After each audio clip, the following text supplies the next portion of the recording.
Club for the last 21 years where I do Q&A with all the big names, including Darren and Peyton Manning and all the folks. And so today the tables are turned a little bit, and that I don't get to do that. The governor gets to do that. I know she's very excited about that. And I do want to say, in introducing her, she is the 47th governor of our fine state.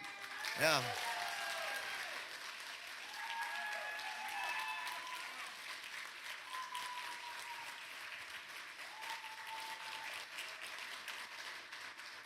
One of the great things is that I knew Governor Sanders when she was a teenager, and when she was in this house as a youngster, and her dad was governor. I've had a chance, when you play for the Razorbacks, Dan, you get a lot of opportunity to meet all the governors, and we have. And how amazing is it that here's Sarah back here in the governor's mansion as our governor. I will say this about Governor Sanders: she loves our state, she loves her family.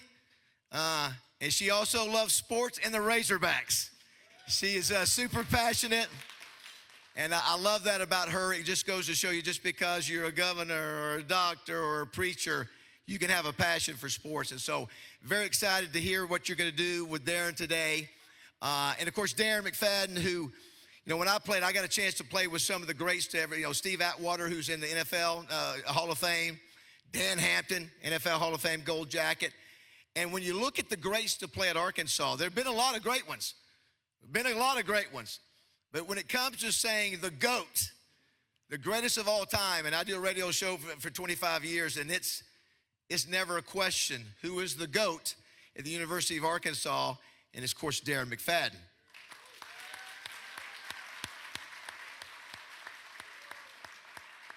We were talking beforehand, Governor, and there was no hesitation back then where Darren McFadden was going to go to school. He played high school ball at Oak Grove.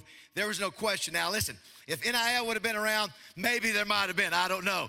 But thankfully, there was not. But he was going to Arkansas no matter what. But when you think of this guy, two-time Heisman finalist, which he should have won one of those two. I mean, it's just a fact. He was a 4th overall pick in the NFL draft, played for both the Raiders and the Cowboys. And you look at him now, he's still in great shape. And one of the things I've learned about Darren is that Darren was a great football player, the greatest of all time. But Darren is even a better person. You talk about a humble guy. And again, I've been around the biggest names there are. This guy is as humble and friendly and kind to everybody. And I've never seen him have a day off in that regard. So I know, Governor, I know you're excited because this guy represents us, whether it be here or wherever he's at. So without further ado, in addition to our governor, please welcome Darren McFadden, everybody. I just want to thank everyone for coming out. I appreciate you guys for coming out and supporting. Being an Arkansas kid, growing up here, man, means so much to me to just be able to be back here and be honored here on Black History Month, man. So I'm thankful for that, and I'm thankful for everybody here, and I'm looking forward to being interviewed by the governor. All right.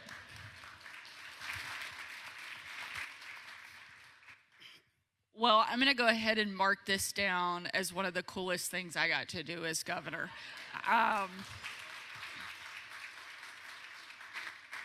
So excited, so honored you're here. Unfortunately, Basil stole a lot of my introduction and my material, but I guess that's what I get for letting somebody who talks for a living speak before us. But David has been such an incredible force in Arkansas. He's one of the most passionate people, not just about Arkansas sports, but about the state as a whole, and any event where they are looking to raise money and do good and help people across the state. He's one of the first people that is called on and helped make today happen. And so we really appreciate all you do for the state of Arkansas and your love of the Razorbacks. Now, yes.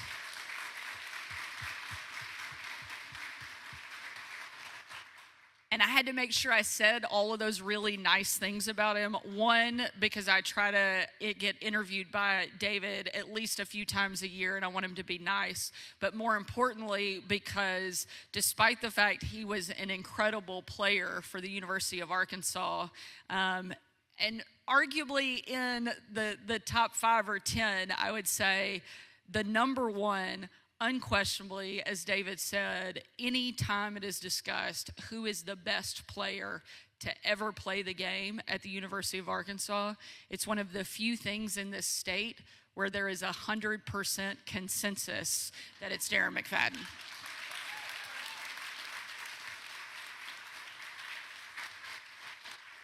And if you can get Arkansans, especially Razorback fans, to agree on anything other than the officials are terrible, sorry, and that Darren McFadden is the best player to ever play, that's a big deal. And you know a little bit about that, don't you, Chancellor? So we are so excited to have you here, though. I mean, truly one of, as David said, not just the best to play the game, but somebody who brings such a humble spirit, such a commitment to the state.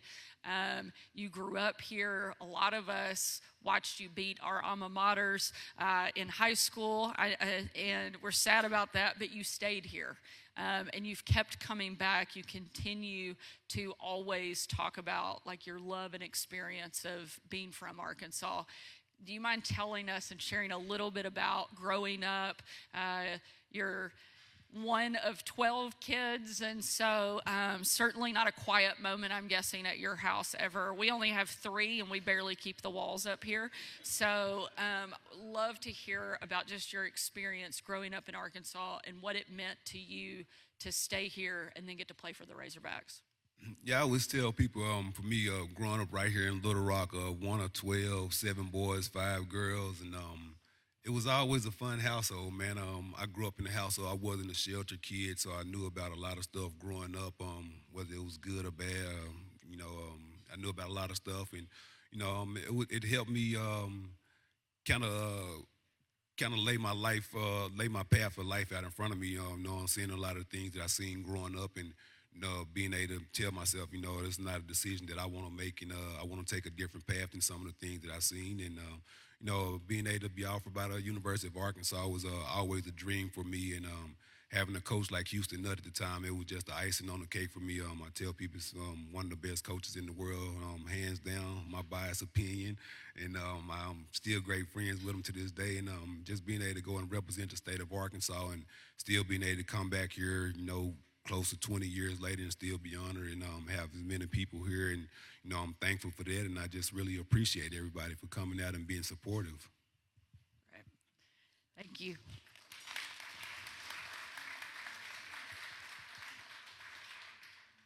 Obviously, you've played in a lot of football games, and 2-time Heisman nominated, should have been the winner.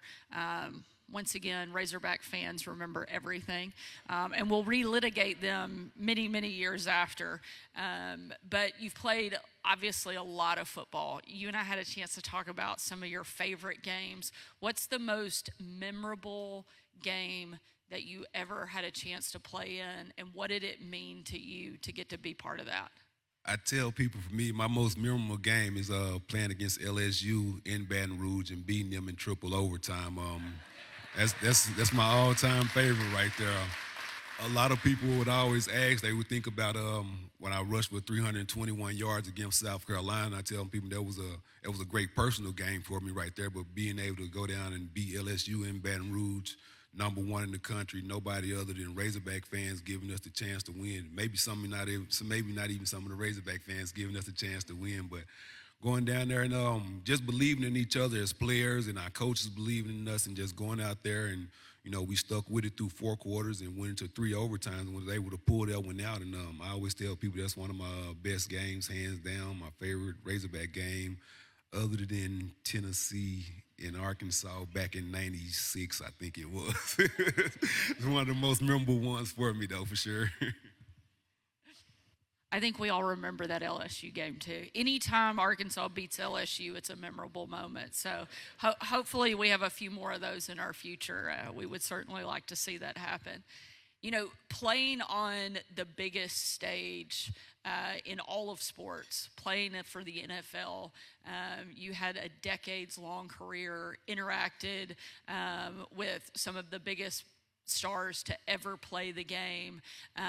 You've always remained true to who you are and where you came from. What are some of the biggest lessons that you learned in playing at the highest level? I think for me, coming in as when I came in as a freshman, as a rookie, I just tell people I'm going to play football, I'm going to football practice. And I think it kind of put a bad taste in my mouth because guys were saying they were going to work, and I just looked at it as football practice. And so it was, I guess going into it, I learned more of the business side of it. When I went into the NFL, I didn't think about that in college. I always just thought about I'm going to football practice, I'm going to work out or whatever. And then when I learned the business side of it, but it's part of the game, it's part of the business. But for me, I always enjoyed playing football. I was thankful to be able to be the number 4 overall draft pick to the Oakland Raiders and have a 10-year successful career with most running backs average careers, excuse me, 3 to 4 years. Being able to play 10 years, it was amazing, and it was very, it was a blessing. It was a blessing and definitely a dream come true for me. Great.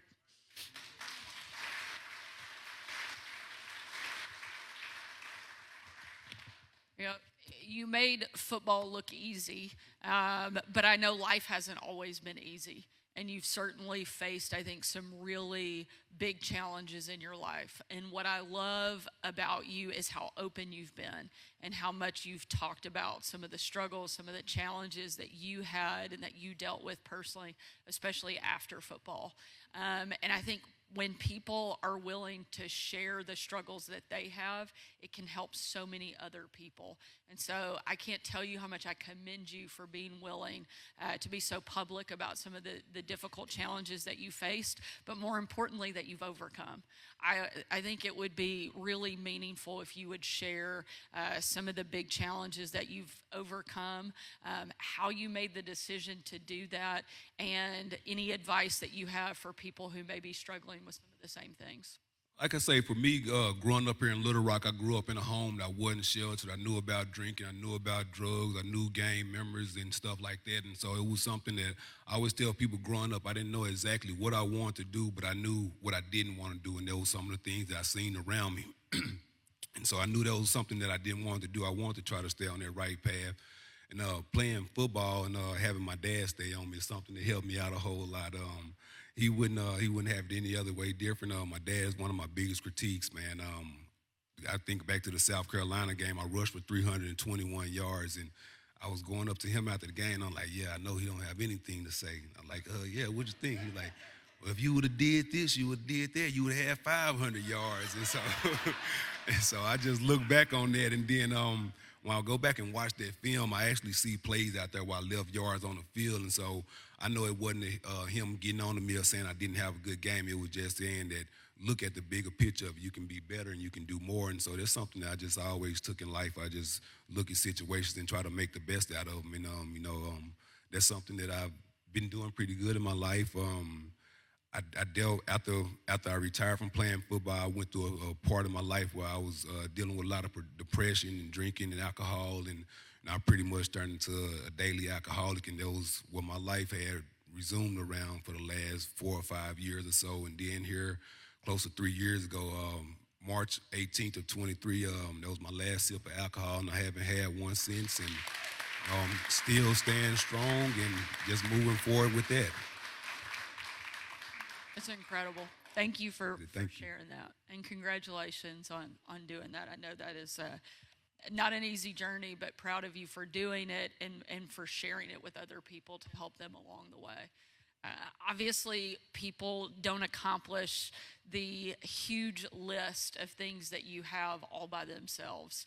I think that anybody who has managed to be successful in sports or in life or in business can usually list off a handful of people who helped get them there. I certainly have a long list, and am thankful for people who have encouraged me or checked me along the way. Who are some of the people that had the biggest influence and that you really looked up to and admired that you think helped get you where you are now? I would say a lot of mine started at home with just my family and just seeing the people around me, how my parents want me to be, yes, sir, no, sir, yes, ma'am, no, ma'am, and just the way that they raised me, they wouldn't have it any different. And so I feel like it started at home for me, and then as I got older, I had coaches and teachers that, played a big role. Now, I have one of my junior high teachers, Lisa Henson. She's retired now, but I think she retired in Springdale, but she's one of my 7th grade teachers. I tell people when we first met, we hated each other guts, and so over the years we came closer, and she's my best friend still to this day. We still keep in contact, and I love Miss Henson. Then I think about people like my high school coach, John Mays. He played a big part in there. I would say he's probably the main reason why I committed to Arkansas as a junior in high school, because he pretty much just laid it out on the line to me. Say, if you know you want to go to school, there's no point in wasting nobody else's time and wasting your own time. It pretty much I was set on being a Razorback, so it wasn't a choice for me. So I went ahead and committed as a junior in high school, and I never wavered from that commitment, and I just want to stay true to the state of Arkansas and just represent the state of Arkansas, and that's something I try to do and continue to do to this day. It's great.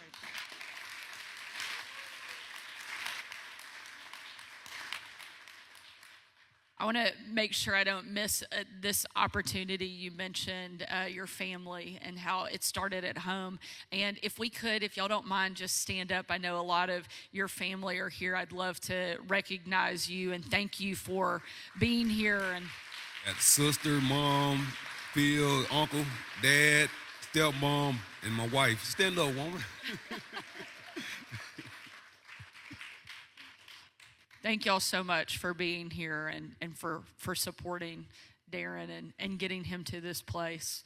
I think that there are probably thousands of young kids that are growing up in Arkansas right now that want to be you, that watch your clips.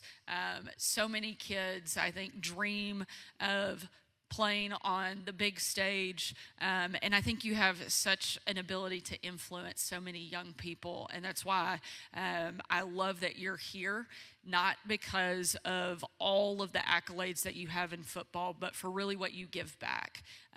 You have shown up time and time again to support the people of Arkansas, and I would love to hear, what is your message to young people growing up in this state? The boys that want to be the next Darren McFadden, 2 of them live at this house, by the way. And we got some work to do to get quite to where you are, but you've accomplished so much, and would love to hear your advice to any young person growing up in this state.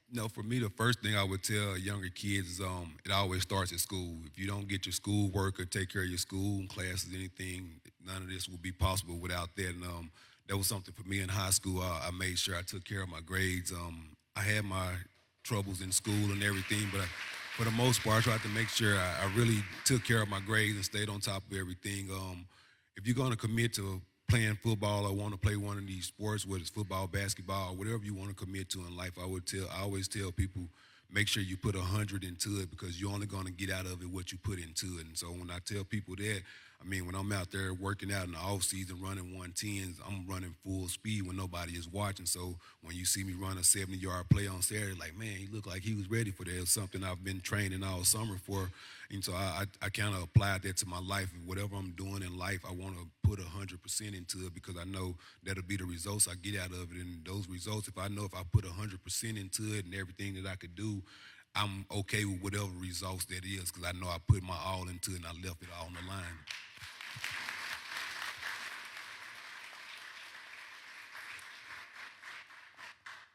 I think you clearly were raised right. So,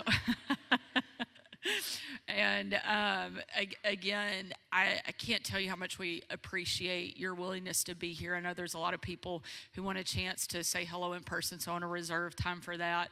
I have one really important question that I might get in trouble for asking, but do you have any predictions for this year's season? What the Razorbacks can expect? I need you to give us some hope here. I'm a lifelong fan. I want to see us win, so no pressure, but we may need you to put the jersey back on and come play.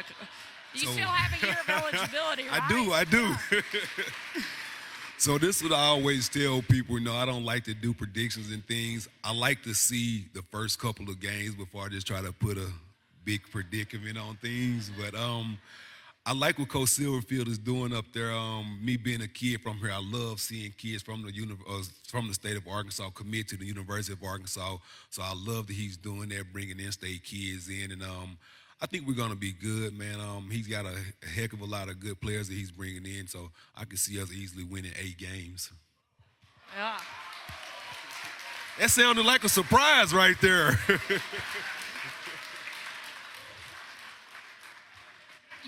You can tell he's obviously already better at this than I am, because I just already predict an undefeated season. So, hey, I like that you like to see a couple games before you jump out there. I just go ahead and go all in. But I really, again, want to say thank you for taking time to be here. Thank you for making Arkansas so incredibly proud. You lead with heart, and we are so grateful for the way that you give back to our state. This is a state who loves you so much, and you have returned that every step of the way, and you've never shied away from who you are, where you're from, and what you're about, and we're so appreciative of that. This event is obviously meant to celebrate Black History Month and some of the great achievements and some of the stars from our state, and undoubtedly you are at the top of that list, and we're so grateful for your willingness to spend time with us today, but more importantly for all that you do to continue to lift Arkansans up, to tell your story, and to help encourage them along the way. So thank you so much for being not only the best player to ever wear the uniform, but for encouraging so many kids to do the right thing along the way. And we're so proud of you, and thank you for being here today. Thank you very much. I thank you guys for having me, and I appreciate everyone for coming out. Thank you.